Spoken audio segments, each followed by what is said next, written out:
हो मीरा राणी. मीरा. काही पण म्हणता का हो? कोणी ऐकन तर काय म्हणा. काही म्हणते म्हणा हसन ना कोणी अजून. कोण काही गलत बोललो काय? माझी राणी होई नाही काय तू? मग मीरा राणी बरोबर नाही काय? काय चुकीचं बोललो मी? मी काय म्हणत होतो, ह्याच्यात काय आहे म्हटलं या बॅगीत एवढं? एवढी भारी आहे बा हे. गाडीवरून उचलली तर उचलली आणि चालली माझ्याकडून. त्याच्यात कपडे आहे ना, काय राहणार आहे? कपडे आहे. त्याच्यानंतर माझी ड्रेस होती का नाही, ती आणली मी घालून म्हटलं. आणि शिदुरी आहे, आईनं दिलेली शिदुरी आहे. आणि आईनं कुरड्या पापड हे दिले. अरे पण ड्रेस काय लिहे? ड्रेस नाही पाहिजे. साडी घाल, साडी. साडीत सुंदर दिसतो तू मीरा. मस्त दिसतं साडीत. आवडते मला साडीत तुला पाहून. आणल्या ना साड्या आणल्या. आता तुम्ही म्हटलं होतं की मला साड्या घेऊन ये, तर ही पाहिजे साडी त्याच्यातलीच आहे. आणि अशा 2-4 साड्या आणल्या. आणि आईने एक घेतली ती आहेच अजून. आणि मी काय म्हणतो, उद्या चला ना काय ड्रेस घेऊन येऊ तुमच्यासाठी. पाहू ना मग ते ड्रेसचं. कुठं जाते ड्रेस? नाही ना, मग पैसे खर्च होऊन जाते. मग असं होईल का पाय बापायला आखाडीला गेले ना, कपडे नाही घेतले वाटते सासरवाडीत.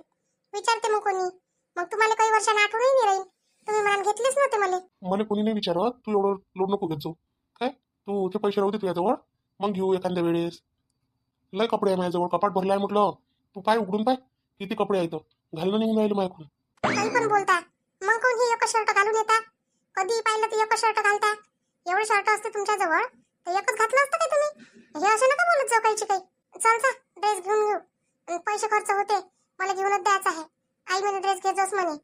बरं बा चाल जाऊ. उद्या जाऊ पण आज नाही होत. आता घरातच आहे तुम्ही आज दिवसभर. आज काही कुठं जायचं नाही आपल्याला. आणि त्या गीताबाई कधी येतो म्हणे? उद्या येतो म्हणे काय? मग उद्या होईन हो आपलं जाणं. नाही होईन. उद्या तर नाही होईन. 2-3 दिवसानं जाऊ. ते बाई जाईपर्यंत नाही जाऊ. बाई गेल्यावर जाऊ मग. ठीक आहे ना तर. मग आता काय इथंच उभे राहता म्हणता काय? इथं काही नाही उभं आहे तुम्ही. ते कुलूप उघडा आहे. जा ना तू घरात. हो चालली आता मी घरात. जायच्या पहिले ही बॅग नाही उचलून. भली भारी आहे. एवढी मोठी बॅग आणली बाबा त्या भरून. ते थोडीशी कमी आणत जाय. आणि नाही तर मग 2 करत जाय त्याच्या. माझ्याकडून उचलते काय ते? घरीच त्याने उचलून राहिली होती. तेच तर तुम्ही ठेवली गाडीवर. आता उचलून राहिली का माझ्याकडून ते? अरे बा भरली खायला मग एवढी मोठी आहे. उचलणं होत नाही तर भरायचीच नाही.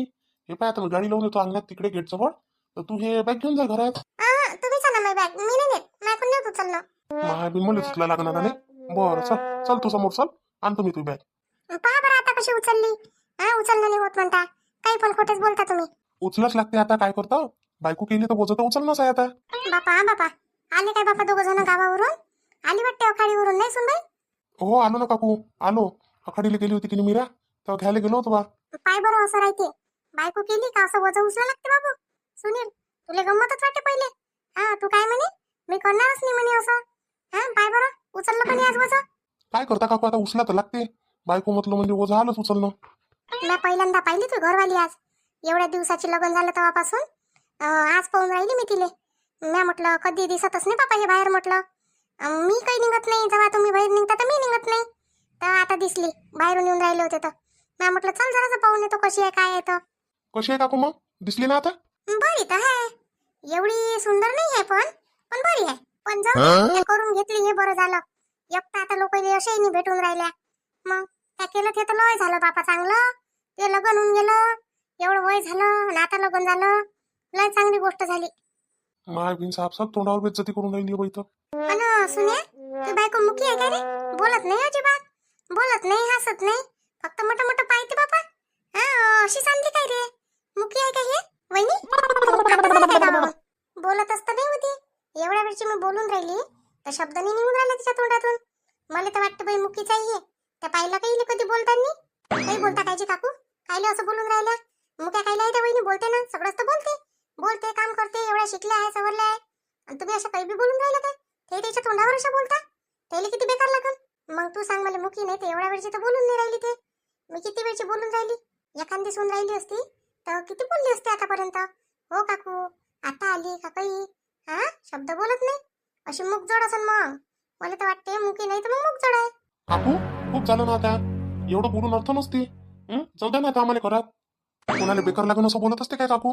लयच बोलता ना तुम्ही. थोडंसं कमी बोलत जा ना. म्हणूनच ते काकाजी म्हणते अशी आहे तशी आहे म्हणून. त्याला कोणतं काम आहे तुझ्या काकाजीले? मोठा साजराच आहे तुझ्या काकाजी. पाहिनीचाच आहे. सारे गाव तर चांगलं नाही म्हणत. दारू पिऊन पडला नाही ते गटारात. आणि मला म्हणते चांगली नाही म्हणून. कधी म्हणे तो चांगली नाही आहे म्हणून मी? बापा रोजच म्हणते. येत नाही का माझ्या दुकानावर?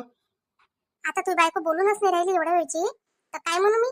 मुकी नाही म्हणू तर काय म्हणू तिले? बोल का माणूस पटकन बोलते. हाव जी काकू नाही जी काकू काही ना काही तर बोलते. पण ते तर तोंड नाही उघडून राहिलं तिचं बोलाले. स्वतःला काय समजते काय माहित. मी काय तिच्यापेक्षा काय लहानशी आहे काय? का ते उत्तर नाही देऊन राहिली माझ्या प्रश्नाचं? मी बोलून राहिली तर बोलायला खाली नाही. कोण बोलते बाबा अशा घमंडी पोरीसोबत? मी तर बोलतच नाही आता याच्या बात. फालतूच काय बोलत राहते. दादा त्या काकूची गोष्ट नको घेऊ मनावर. त्या काकूला कोण धड म्हणते? त्या बोलून तसं हे करून काय? वहिनीवर लक्ष दे. जाय तू दादा वहिनीवर लक्ष दे बरं पहिले. त्याला लय बेकार लागली असं ना ती गोष्ट. अहो बाई संगीता, तुझ्या पहिले बोलून राहिले ते. तू याचीच होती ना, तर बोलणं चालूच होतं त्याचं. ते बोलूनच नाही राहिली मीरा काही. आता एवढं बोलल्यावर आता मी उत्तर देऊन राहिलो होतो. मला विचारलं तर मीच बोलन ना. मग मी बोलल्यावर ते काय बोला. तर ते बाई म्हणते तू डायरेक्ट मुकी आहे काय? असं बोलत असते काय कोणाला? कोणाच्या मनाचा काही विचार नाही करणं काही नाही. दादा वहिनीला सांगून देतो त्या बैसा सोबत संबंध नाही ठेवायचे म्हणा. बिलकुल म्हणा ते आली म्हणा घरापर्यंत तर येऊ नाही द्यायचं म्हणा. नाही सांगतो ना मी तिले. आता असं वाटतं आपल्याला आता आली पाहते बाई बोलाने तर चांगलंच बोलन काही. असं काय माहित का अशीच बोलन म्हणून. ते अशीच बोलते दादा कोणाही सोबत. तुम्ही आता राहत नाही घरी म्हणून तुम्हाला माहित नाही. अशीच बोलते ते कोणाही सोबत अशीच बोलते. पागल आहे मग ते बाई. काम आहे का तुला वहिनी सोबत? असं तर भेटून घे. नाही दादा काम नाही आहे मला. मला तुम्ही आले दिसले का नाही मला लय खुशी झाली. तुम्ही नसले म्हणजे मग मी वहिनी जवळून बसत असतो थोडा वेळ. मला कसं आता त्या बोला चालायला झाल्या. माहीत वयाच्या आहे का त्या. आता मला त्याच्यासोबत मस्त वाटते बोलाले. तर म्हणून आली होती मी. बरोबर येत जाय. मी घरी नसलो म्हणजे येत जा ना बसाले. तिने गमते थोडंसं. मीरा तिथून डायरेक्ट तू किचन मध्ये चालली. बेकार वाटलं असं तुला है ना त्या काकू बोलल्या तर. हे पाय त्या काकूला कधी बोलायचा काही सवाद नाही आहे. बोलता नाही बरोबर. तर तू की कधी त्याच्यासोबत बोलत नको जाऊ. बेकार वाटलं असं तुला है ना. ते मनाली ठेस पोचली असेल ते बाई अशी बोलली तर. मला लय बेकार वाटलं. मग मी बोलूनच दिलं त्या काकूले. काय करता आता? थोडंसं लिमिट ठेवावं लागते कोणाला बोलायचं का काही. नाही मला काहीच बेकार नाही वाटलं. ते कसं आहे सवय पडली आहे मला आता असं ऐकायची. बाई काकू तर किती बोलते. हा मला आता काही वाटत नाही. पण तुम्ही ऐकून बोलले ना ते मला लय चांगलं वाटलं. का नाही बा तुम्ही बोलले.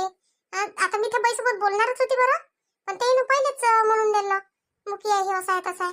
मग मी मुद्दामच बोलली नाही. म्हटलं म्हणून येईल मुका आहे का काय आहे तर. म्हणजे तुला बेकार नाही वाटली का मग ही गोष्ट? एवढं बोलली ते बाई तर. हे मला काय बेकार वाटणार आहे.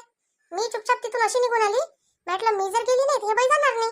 तुम्हाला अजून एवढी भारी बॅग पकडून उभं राहावं लागल. आणि मी गेली तर हे जाईन म्हटलं. मग ते संगीताताई होती ते करणार होती बरोबर बोलणार होती. हा ते बोलली म्हणे काय म्हणे काकू असं बोलत असते काय? हा चांगलं आहे म्हणे त्या वहिनी. असं तसं बोलली ते. मग म्हणे दादा म्हणे मी येत असतो म्हणे बसायला म्हणे दुपारी. तुम्ही राहत नाही म्हणे घरी. तर मग वहिनीजवळ बसतो म्हणे येऊन म्हणे. हवं ते चांगली पोरगी आहे. आणि येते टीव्ही पाहते. नाही तर मग तशीच बसते माझ्यासोबत गोष्टी करत. सांगते ती तिच्या इकडच्या तिकडच्या गोष्टी. जास्त शिकली नाही वाटते ते. नाही जास्त नाही शिकले. 10वा वर्ग शिकली आहे ते. मॅट्रिक फेल आहे ते. तर त्याच्यानं आता तिचे मायबाप पाहून राहिले तिच्यासाठी पोरग. पण ते थोडीशी जे पोरं येऊन राहिले ते म्हणते थोडीशी लठ्ठ आहे म्हणते ते. म्हणून तिचं लग्न जुळून नाही राहिलं. सुनीलजी लोक कोणता चष्मा लावते असा? कोणाला पोरगी पांढरी नाही पाहिजे, कोणाला डोंबडी नाही पाहिजे, कोणाला जाडी नाही पाहिजे, कोणाला बारीक नाही पाहिजे. खरेदी करायची वस्तू आहे ते पोरगी. मला काही समजतच नाही बा लोकांच्या या गोष्टी. म्हणजे असं असं वाटतं का प्रदर्शनात ठेवली आहे पोरगी आणि याने पसंत करायला बोलवलाय वस्तू सारखं. आणि मग काय म्हणते मग पोरीने जर नापसंत केलं तर पोरगीच चांगली नाही म्हणते. तिच्यातच दोष देऊन देते सगळा. अरे काय ना जाडी आहे ती पोरगी. लय चांगली आहे. स्वभावानं चांगली आहे. कामाला चांगली आहे. सगळ्याच गोष्टीत बरोबर आहे. आता कोणाले पाहायला चांगली वाटते तर शिक्षण कमी आहे म्हणते. जे आता शहरातली ते चांगली. सगळं बरोबर आहे त्याच्याजवळ ते म्हणते शिक्षण कमी आहे. आता एखाद्या गावातला येते तो म्हणते पोरगी जाडी आहे. अजून जाडी होईल आमच्या घरी. एखाद्याला बारीक पाहिजे. हाव ना त्या पोरीने कोणीच नाही विचारत का तुला कसं पाहिजे म्हणून. बस पोराची पसंती आहे सगळी. पोरानं पसंत केलं तर झालं. मग बस त्याच्यासोबत राहत बस. पसंत असो नसो कसंही असला तरी. मीरा मी तर तुला पसंत आहे ना पण. नाही तर मग तू मग नाराज राहील का नाही बा आपल्याला पसंत नसून आपल्याला करून दिलं. आणि तसंही तुझ्यापेक्षा मला थोडंसं वय जास्त आहे. तर तुला त्याचं तर काही ऑब्जेक्शन नाही आहे ना? मला काहीच फरक नाही पडत तुमचं वय जास्त आहे काय. आणि काही मला तुम्ही आवडले खरंच. तुम्ही चांगले आहे खरंच खूप चांगलं आहे. मनानं खूप मस्त आहे. आणि वयाचं काय आहे. आज नाही उद्या माझी वय तर वाढणारच आहे ना. मी काही एवढीच आहे ना काय. मग काय फरक पडते. असं किती अंतर आहे लोकांचे तर किती अंतर आहे याच्यापेक्षा. आणि पहिलेचे लोक तशी अंतर पाहून लग्न करून देत होते पोरीचे. आणि मला हे होतं म्हटलं आई बाबा म्हणत होते बाई तुला पसंत असेल तरच कर म्हणे. पण तुम्हाला सांगते मी तुम्हाला पसंत करून केलं. कोण पसंत केलं मीरा तुम्हाला? तू सांग. माझ्यापेक्षा 2-2 वर्षांना लहान असलेल्या पोरी त्यानं सुद्धा मला ठुकरावलं म्हटलं. नाही म्हणे पोराचं वय जास्त आहे. बरोबरीच पाहिजे म्हणे. नाही मी त्याच्यानं नाही. मला वयाचं काही घेणं देणं नव्हतं. मला माणूस चांगलाच पाहिजे होता. कसं होतं माहित आहे. जर समजा मी म्हणजे मी एवढी गोरी होती पांढरी होती तर मला सगळे पाहुणे ना नाकारून राहिले होते, जे माझ्या बजेटमध्ये वयाचे बसत होते ना ते. आणि जसे तुम्ही आले, तुम्ही मला एकाच याच्यात पसंत केलं. मग मी ओळखलं का या माणसानं चेहरा आणि रंग न पाहता मन पाहिलं. खरंच असं वाटलं मला. आणि मग मी तुम्हाला होकारात देऊन दिला डायरेक्ट. तुम्ही गेले, आई बाबाने विचारलं, म्हणे पोराचं वय जास्त आहे. मी म्हटलं आई असू दे, वय जास्त असलं तरी चालते, मी निघून घेईन म्हटलं. पण म्हटलं फक्त पोरगं चांगलं पाहिजे, आणि हे पोरगं खरोखर चांगलं आहे म्हटलं. मग ती आई बाबांना काहीच नाही म्हटलं काय का करू नको एवढं वयाचं पोरगं का काही? आई बाबांना नाही म्हटलंच नाही, कारण की आई बाबाला हे माहित होतं की मी कधी डिसिजन कोणता गलत नाही घेत. आजपर्यंत जे मी म्हटलं ना की नाही बा हे बरोबरच होते बाबा, तर ते बरोबरच झालंय. तर म्हणून मी बाबांना हो म्हणून दिलं. जे मी म्हटलं ना तेच बाबांना केलं. बाबा म्हणे बाई म्हणे तू आहे म्हणे, तू जिंदगी आहे म्हणे, तू सावर म्हणे. अशीच तर पोरगी पाहिजे होती मग मला. मी तेच तर म्हणू का मला पोरगी चांगली भेटली पाहिजे. मी सगळं काही तिच्यासाठी करू शकतो. हा, आणि पोरगीच जर चांगली नाही भेटली तर काय करण मग? काय करण म्हणजे मग लाईफ बेकार. पोरगी जर चुकीची भेटली तरी लाईफ बेकार, पोरग चुकीचं भेटलं तरी लाईफ बेकारच असते माणसाची. दोघांसोबतही जीवन काढावंच लागते ना. मग नाही तर काय, तर लय जीवन काढायला लागते, संघर्ष करायला लागते, मुश्किल आहे जीवन. अन म्हणूनच मी पहिले स्वतःच्या पायावर उभं झालो. आता कसं आहे, मायबाप नाही, सहारा नाही कोणाचा, तर उशीर पाशीर तर होईन ना मीरा. वेळ तर लागणच ना थोडासा. म्हणून मी आतापर्यंत लग्नाचं राहिलो म्हटलं. नाही तर बाबा कधीच लग्न होऊन गेलं असतं. काय करू मग आता जेवायला तुमच्यासाठी, बोला ना. काय करू म्हणजे काय करता आता? आईनं पुरणपोळ्या वगैरे दिलाय, पुरणपोळी दिली आहे, भाजी सगळं दिलंय. तर तूप आहेच घरी, तर तूप पोळी जेवता का पुरणाच्या पोळीवर तूप टाकून? जेवत असाल तर जेवून घ्या. आणि मी पाहतो मग काही करायचं, खिचडी करू काय? काय खिचडी करतो मीरा? मला की नाही आवडतच नाही खिचडी जास्त अशी. एखाद्या वेळेसच आवडते. मला खूप आवडते खिचडी. मला जर रोजही दिली ना तरी खात असतो मी खिचडी. मीरा पाय, तुला जे आवडत ना ते तू घरात बनव. मला काही चॉईस नाही आहे. मला जे भेटलं ते मी खाऊन घेतो, असा माणूस आहे. त्याच्याच्यानं तू एक काम कर, तू स्वतः बनव, आणि मग त्याच्यानंतर मी काही खाऊन घेतो. हो ठीक आहे, करूनच घेतो मी आता. रश्मीचे बाबा, आता म्हणा पोरीले ओळखून टाकू म्हणा आता. हा, आता चांगली काय पोराची तब्येत नाही काय? नाही तर मग पोरीले असं म्हणा का दुसरं पोरग पाहतो म्हणा त्यासाठी. काय करतो म्हणा त्या पोरात मन गुंतून.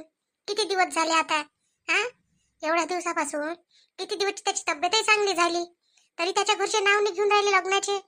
आपल्या इथं काय म्हणते तर गावातले लोक गोष्टी करून राहिले ना, काय म्हणणं आपल्याला. हो, तर त्यानं नाही थोडी म्हटलं आहे आपल्याला, करतोच म्हटलं आहे ना. नाही म्हटलं असतं तर मग विचार केला असता आपण समोरचा. नाही म्हटलं, पण काही तरी करून राहिले ते अजिबात. मग काय समजावं आता त्याच्यावरून. हा, जसं आपल्यालाच वाटते का आपणच दिली पाहिजे बा तिथं पोरगी. नाही त्याने म्हणावं का जबरदस्तीच दिली. जबरदस्ती कायले देऊन राहिलो आपण पोरगी? कोण आपल्या पोरगीला काय भेटत नाही का कोणी? हा, जबरदस्ती देऊ त्याच्या घरी? अरे ते आता साक्षी कोण केलं, त्यानं सारं केलं. ते एकामेकाच्या संमती नाही, ते का मायबापाची चालते की तिथं? म्हणे शांताबाई बी म्हणे म्हणे कधी करतो म्हणे गंगा म्हणे पोरीचं लग्न, उरकून टाकणं म्हणे. का बरं तिच्या पोरीचं लग्नही झालं. हा, आता काय म्हणते तर गरोदरी आहे तिची पोरगी. हा, मग अशानं कसं जमन बापा. सोबत सोबत तर लग्न झाले असते यायचे दोघीचे, जर या पोराचं असं नसतं झालं तर. चालते साहेब, मागं पुढं काही करणार नाही राहिलं ते, नाही तर राहिलं असतं काय? नाही पण आता कोणी आता उरकून टाकू बा. कसं आहे लय झालं आता, एवढं काही लांबू लांबू करून काही फायदा नसते. रश्मीला विचारजो ना काय म्हणते तर ते. हा, कसं आहे ते, त्याचं बोलणं झालं नव्हतं दोघांचं. काय म्हणणं आहे काय नाही आहे. ते जात असते ना बाबा तिथं. हा, त्याच्या घरी इथं जाते. कितीकदा तर सांगते ते मी घरी गेली होती. मी म्हटलं बाई तिची आई की कशी वागते त्याची, म्हटलं तर चांगली वागते म्हणे आई माझ्यासोबत म्हणे. आई बाबा सगळे चांगले वागते म्हणे. चांगली वागते तर मग काय गोष्ट आहे, मग बरोबरच आहे सगळं, मग बरोबर होतेच लग्न. आई बाबा काऊन काय झालं? कुठं गेलती रश्मी तू आता? आई मी मावशीच्या घरी गेली होती, बसली होती तिथं, लय वेळची गेली मी. असं तिथं गेली होती काय? नाही म्हटलं कुठं गेली होती. मला काय वाटलं का आज तू नागपूरलाच चालली काय. नाही आई नागपूरला आज नाही चालली मी. काऊन जायचं होतं काय? तू तर आली ना त्या दिवशी सागरला भेटून. आता सुट्टी झाली त्याला, घरी गेला तो आता त्याच्या आई बाबा सोबत. झाली ना आता तब्येत चांगली झाली ना त्याची. आता त्या दिवशी आम्ही आलो पाहिले. हा, आणि तू तर नेहमीच जात राहतं. तब्येत तर चांगली झाली आता त्या पोराची. हा बाई तब्येत चांगली झाली आहे. मग तब्येत जर चांगली झाली तर आता काय हरकत आहे मग लग्न करायला. आपण म्हणतो का करून टाकाव बा. कितीक दिवस रेंगाळत ठेवता म्हणा आता. आई त्याचा तो कमरेचा बॉल सरकला म्हणते दोन्ही साईडचा. त्याच्यानं डॉक्टरनं 4-5 महिने त्याला नाही सांगितलंय लग्न करायला. आम्हाला तर सांगितलंच नाही त्या दिवशी आम्ही गेलो होतो तर. सगळं चांगलं आहे म्हणे आता. आई ते बाहेर कोणालाच नाही सांगून राहिले, पण मी तिथंच होती कनी जेव्हा डॉक्टर बोलले तेव्हा. तर म्हणून मला सगळं माहित आहे. अरे पण आम्हाला तर सांगायला पाहिजे, तेव्हाच आम्हाला माहित होईल ना का काय आहे काय नाही. मग इकडे आम्ही घरी करतो नाही तर. आई मग घरी करून काही अर्थ आहे काय? जर हेच नाही हो तर काय करशील तू 4-5 महिने लग्न करून? मी तिथे जाऊन बसू काय फक्त? म्हणजे तिचे मग सगळे कामच करू काय फक्त? तसं कायले करतो मग? 4-5 महिने जर तो माणूस कामातच नाही पडत आणि समोर अजून काय होते ना काय नाही तर कोणाला माहित, तर त्याच्यापेक्षा एखादं पोरग पाय बाई. दुसरे पोरं पाहू आपण, करून टाक दुसऱ्या पोरासोबत. चांगलं पाहू लागन तर घरचं. आई नाही, मी लग्न करून तर फक्त सागर सोबत. हा, तो कसाही राव, लंगडा राव, लुला राव, कसाही राव. तेव्हा त्यानं माझ्यासोबत, त्याच्याजवळ एवढं सगळं असून म्हटलं त्यानं मला सोडलं काय आई? मी कशी सोडून देऊ त्याले? आज त्याच्यावर ही वेळ आली, आणि जर समजा मायावर आली असती मला सोडून गेला असता तो, तर मग बाई ह्या गोष्टी फक्त ऐकायला चांगल्या वाटते. हा, जेव्हा अंमलात येते ना, स्वतःवर बितते, तेव्हा समजते म्हटलं. आई ऐकायलाच नाही, मला करायला चांगले वाटते. ज्या माणसाविषयी प्रेम असते ना, त्याचं आपण सगळंच काही करू शकतो. अव याला प्रेम नाही म्हणत, याला मूर्खपणा म्हणते. आई म्हणू दे ना, मूर्खपणा म्हटलं तरी चालते. मला लोकांना मूर्खही म्हटलं तरी चालते. काय करू, चांगलं म्हणून कोणतं मला बक्षीस भेटणार आहे? सागरचं मन तोडून मी दुसऱ्या कोणासोबत लग्न करू शकत नाहीये. तुम्ही समजावं ना इथे काय जरासं. काय पोरगी ऐकून नाही राहिली बापा ये? अव चांगले चांगले निरपय येऊन राहिले, ऐकून घे बाई पोरी. आई आई तुला मी सांगितलं ना, एवढं समजून राहिली तरी तू समजून नाही राहिली. आई आई हे सरळ सरळ माहिती आहे का, धोकेबाजी होईल म्हटलं. आणि मला कोणासोबत धोकेबाजी नाही करायची आहे. बापा काय भा लागते, काय धोकेबाजी करून राहिली तू? स्वतःच्या जीवनाचा चांगला विचार करणं म्हणजे धोकेबाजी होत असते काय? आणि सागरच्या जीवाचं काय येईल? तर ज्यानं माझ्यावर एवढं प्रेम केलं, त्याच्या आईबाबा सोबत एवढा तो लढला म्हटलं माझ्यासाठी, आणि तू सांग आता त्याला कोणती पोरगी भेटल? त्याचा ऍक्सिडेंट झाला, सगळं झालं, तर त्याला पोरगी कोण देईन आता? त्याचा विचार करायला तूच आहे का फक्त जगात? कर त्याचे मायबाप त्याच्यासाठी काही ना काही. एवढा पैसा आदलाय तर करणच त्याचं लग्न, कोण ना कोणी करणच त्याच्यासोबत. आई तो ना माझ्याशिवाय लग्न करत कोणासोबत ना, तो जगत माझ्याशिवाय. माझं जर लग्न झालं दुसऱ्या इकडे, तर त्या जीवाचं बरं वाईट करून घे. नाही तू सांग, मी एका निष्पाप जीवाचा बळी कसा घेऊ? आई त्यानं काय गुन्हा केला असा? फक्त त्याचा थोडासा ऍक्सिडेंट झाला ना, आता तर सगळं चांगलं झालं, पाय जागेवर आले. मग आता काय राहिलं, ते कमरेचे बॉलच राहिले ना. 4-5 महिन्याचा विषय आहे, चांगला होऊन जाते तो अजून. आणि नाही झाला आयुष्यभर चांगला तर मग असाच राहिला अपंग, तर मग आई तो अपंग राहील ना, तर मी सांभाळन त्याला. तू कायले टेन्शन घेते त्या गोष्टीचं? आणि वंशाचं काय हो? मग वंशाचं काय करायला लागते आई? घेऊन घेईन एखादं दत्तक मी, एखादं लेकरू कोणाचे दत्तक घेऊन घेईन मी, पण मी त्याच्या जीवाचं नुकसान नाही करत आहे. वा रे वा पोरगी, धन्य आहे तुझे जीवन. असं करून स्वतःची जिंदगी बर्बाद करून घे. तुम्ही काय चुपचाप बसल्यावर सांगा म्हणतो ना तिले काही. बाबा तुम्ही काहीच नका सांगू मला, मी ऐकण्याच्या मूड मध्ये आहे नाही. बाई रश्मी, हर वेळेस ना तुला साथ द्यायला म्हटलं, प्रत्येक वेळेस तुला हाऊत हाऊत म्हटलं, नाहीत नाही म्हटलं. आज तू तर आमच्या मनात नाही बेटा. बाबा हे गोष्ट सोडून मला तुम्ही कोणती गोष्ट म्हणा तर मी ऐकतो तुमची. हेच गोष्ट ऐकायची आहे, दुसरी कोणती ऐकायला लावतो आता? बाई पण तू काम नाही करू शकणार ना मग? बाबा त्याला काम करायची गरजच नाही आहे ना. अरे काहीच करायची गरज नाही त्याला, त्याच्या भगरी भरपूर आहे, आणि घरातून बाहेर जायची सुद्धा गरज नाही आहे म्हटलं. गंगा मग काय म्हणतो आता तू सांग. मला तर पटून राहिलं तिचं. आता हिच्यासोबत जर काही झालं असतं आणि त्या पोराने जर सोडून गेला असतं इले, तर गेला नाही गेलाच असता, सोडून इले. इथे जरशी लंगडी लुली झाली असती ना, म्हटलं असतं कोण्या कामाची आहे बाई, तरी माणसाचं करून घेते एका वेळेत, माणूस नाही करत बाईचं. त्याच्या मायबापाने हेच म्हटलं असतं का, हे अशी आपण आणून बसवली काय आमच्या घरात, आम्ही करू काय हिचं, आमच्या हातापायानं होते काय? आणि तू करतं काय, आम्हाला वंशाली पाहिजे काय, असं म्हटलं असतं. हे पा पागल पोरगी, पागलपणा करून राहिली इथे नुसतं, आयुष्य खराब करून राहिली स्वतःचं. आम्ही तुला याच्यासाठी जन्म द्यायला वाटते, जन्म वाया घालायला लोकांवर. आमचं काहीच कर्तव्य नाही आहे, आम्हाला काहीच जबाबदारी नाही आहे, नाही, आणि आमच्याविषयी तू काही नाही आहे. आई तुलाच माझ्या निर्णयावर एक दिवस गर्व होईल म्हटलं, लक्षात ठेवतो तू. मी जरी आज अशी बोलून राहिली ना, उद्या तूच म्हणशील का बाई रश्मी तर लय चांगलं निवडलं पाहिजे मार्ग. दुसऱ्या कोणाच्या घरी जाईल ना आई मी, तर सुखी नाही राहणार मी ना, मी सुखी राहीन ना तो समोरचा सुखी राहील. ह्या असा निर्णय मला नाही आवडला बाबा या. अहो तो लग्नापुरताही उभा नाही राहू शकत ना बिचारे. आई तर लग्न करणारच कोण आहे? मी डायरेक्टच त्याच्या घरी जाणार आहे, तिथंच हार टाकणार आहे आणि बस झालं आमचं लग्न. तुम्ही आम्हाला खर्च लावू नका, त्याचे मायबापही खर्च लावणार नाही. मग त्याचा बाकीचा खर्च कोण करणार आहे? दवाखान्याचा आई तोच करते, त्याच्याजवळ सगळंच आहे. तुला असं वाटते जरी तर त्याच्याजवळ काहीच नाही. आपल्या पोरीला काम करायला लागन काय, मग त्याला पोसा लागन काय, काहीच नाही करायला लागत आई मला. आणि करायला लागलं ना तरी करण मी सागरसाठी. एवढी काय जादू केली आहे बापा त्यानं तुझ्यावर, का अशीच बोलून राहिली, त्याचंच नाव घेऊन राहिली? काही ना काही तर आमचं राही बापा. आम्ही एवढं केलं तुला, एवढं केलं, एवढं शिकवलं, हे केलं, याच्यासाठीच केलं काय बाबा जरा? आई तुम्ही तुमची जबाबदारी पार पडली, तुमचं कर्तव्य पार पाडलं, आता मला तर माझं कर्तव्य पार पाडू द्या. बरं रश्मी, कर कर, तू म्हणशील तसं. काय तू म्हणशील तसं? तुमच्या सारे शेपारली ते पोट्टी. जसं पोरीनं म्हटलं तसं बाप नाचते. गंगा, बरोबरच आहे तिचा निर्णय. आपली पोरगी इमानदार आहे, लक्षात ठेव तू. हा, इमानदार पोरगी आहे, करतो म्हणते म्हटलं सेवा. असेच लेकरं उद्या चालून मायबापाची सेवा करते. तिले कदर आहे म्हटलं समोरच्या व्यक्तीची. हा, करू दे तिले, चांगलं काम करून राहिली ते, वाईट नाही करून राहिली. आणि काय गलत आहे त्याच्यासोबत? तिचं साक्षगण झालं आहे, मग आता लग्न करायला काय हरकत आहे आपल्याला? अहो तर लग्न करायला कोणा मना केली? पण ते पोरगा आता चालू नाही शकत, त्याच्याच्यानं म्हणतो मी. नाही यायचं घर समोर जाऊ शकत. अरे, देवाच्या समोर कोणाचंच चालत नाही. तो बरोबर करते सगळं. ज्याच्या मनाची इच्छा असते ना, त्याचं बरोबर करते तो. मला नाही पटला बाबा या निर्णय, मला बिलकुल नाही पटला. आई पटन तुला एक दिवस, जरूर पटन. माझी गोष्ट ऐक तू.